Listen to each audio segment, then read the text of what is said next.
How's it going, guys? Welcome back to a very exciting training vlog video because this is the end of my Build Me Up training plan. So for the past 3 months, I've been doing the Zwift Build Me Up FTP training plan builder, and I got done last week. So today I'm going to go over all the numbers, including how much, if any, I've improved over the last 12 weeks, and give some thoughts on the plan and, whether or not it's for you. So first, just quickly, I will go over a little bit about my fitness, so that you can get an idea of whether or not the training plan is kind of suitable for you. I don't know if these results would transfer to your fitness or anything like that. So, you can kind of make your own decision. So, I was a fairly competitive sprinter in high school and college, and I kind of started like casually biking afterwards, and I never really did anything too serious. So fast forward about 15 years, which is quite a long time, but I was staring at my 40th birthday, and I kind of made a decision to get in better shape, and I bought a smart trainer and Zwift membership. And this was around about COVID time, so I'm sure that lots of people did the same thing, and I started to ride more. And it was about a year and a half ago or so, and I kind of quickly got hooked on the racing aspect of Zwift. So I started out in the D category, just like everybody, and upgraded to the C eventually, and started getting dropped kind of every race as soon as I upgraded. Gradually started to be able to hang on to the pack, and then eventually started to be competitive. And it was just about this time that I wondered if my Zwift race fitness, how that transferred over to real life racing. So I joined my first real life race, and I'll go ahead and link that video above. It was the first video that I ever did, and you can see how that worked out with me. So I loved it, and I was fairly quickly hooked on real life racing and just racing in general.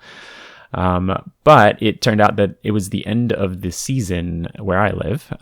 So there wasn't a whole lot of other races that I had wanted to do that were going on until the spring. So I hopped back onto Zwift for a while. And towards the end of the year, I got upgraded to the B category again, started getting dropped every race, just like normal, and thought maybe it makes sense to actually do some sort of structured training during the off season, because I was planning on doing some more races come springtime. So all that to say, I entered the 12-week training plan with what I would consider okay fitness. Kind of up until this point, I had never done any like structured training. It was just group rides, Zwift races, and like nothing kind of set. Every now and then I do a workout, but nothing that I had a plan with. So I decided on this plan specifically because the length fit with my off season before the first race, and it seemed to fit what I was hoping to accomplish with the training plan. So the description says the plan provides a logical and structured approach to long-term improvement. If you want a coach's guidance but don't want the cost of accountability of hiring one, this plan offers rich instruction while still allowing you to do your own thing. So they classify it as an intermediate plan, and I think that's due to like the length and some of the workouts. I would tend to agree with that. So quick sort of structure of the plan. Like I said, it's 12 weeks, and the workout length varies quite a bit, along with the intensities, and you can kind of see roughly the structure from the graph. So it's kind of roughly like a ramp up in intensity and length over 3 weeks, and then every fourth week is a recovery week, and then that ramp up starts again, and then again. So here are all the details. So it's 12 weeks, 52 workouts total for about 60 hours, and 5,149 stress points, and its averages just about 4.5 hours per week, and the weekly stress points are about almost 400. And you can take a look at the zone distribution as well. So here's what I actually ended up doing for the 12 weeks. So towards the beginning of the plan, the workout load was small enough that I jumped into a few Zwift races. But towards the end, the workouts got much longer and harder. So that was pretty much all I could handle. But I did 68 workouts, or 68 rides, I guess, for a total of 67 hours. And I did 1,190 miles. I will also say that towards the beginning of the plan, I was doing most of these uphill so that I could grab a Tron bike, and I did. So, it doesn't seem like a lot of miles for those hours, but that was probably the reason. So what were my results, and do I think it was all worth it? Well, let's take a look at the actual numbers. So let's see. Before the plan officially starts, they have you doing an FTP ramp test, and you can watch that video as well. And you can see my thoughts on like the different FTP tests during that video. So I won't go on into all of that here. It doesn't really matter for this purpose anyway, whether or not the ramp test is completely accurate. I'm just basically using it as a baseline. So I am using it for the start, using it for the end. I just need it to be, consistent. So I need that baseline and percent change number.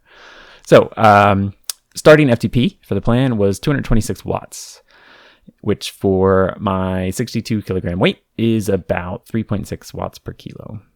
The FTP test that you see me taking in the video in the background is the last workout in the plan. And my final results for this FTP test are a new FTP of 242 watts, which for me is about 3.9 watts per kilo. This is just over a 9% increase over the 12 weeks. I'm happy with that. This may not be average for this plan. I don't know what some of the other results would be for other people. But for me, I'm really, really pleased at that. I know that Eric from Zwift Insider did the same plan and saw just over 4% increase. So maybe not quite similar percentage wise, but yes, I mean, he definitely saw an increase as well. So like I said, I'm not going to talk about the different FTP tests, but I will plan to do maybe a 20-minute FTP test at some point just to compare the two. But if you take a look at the ramp test, so the previous one, I was able to just complete the 300 watt 1 minute. And for this one, I made it past the 320 watt. So basically another minute and a half or so. And yeah, I mean, I'm happy with that. I think that's a good increase over, over 12 weeks. Now, is it for you? I obviously can't answer that question. I think that the description of the plan is pretty accurate. For me, I say, yeah, it was worth it. Not just for the FTP increase percent, but I just feel stronger. I feel like a better, stronger rider now than I did 12 weeks ago. I don't think I would have seen the same fitness gains if I was not doing some sort of structured plan. If I was just doing what I was doing before, group rides, races, I don't think I would have seen this and would have felt stronger. So for me, yeah, definitely it was worth it.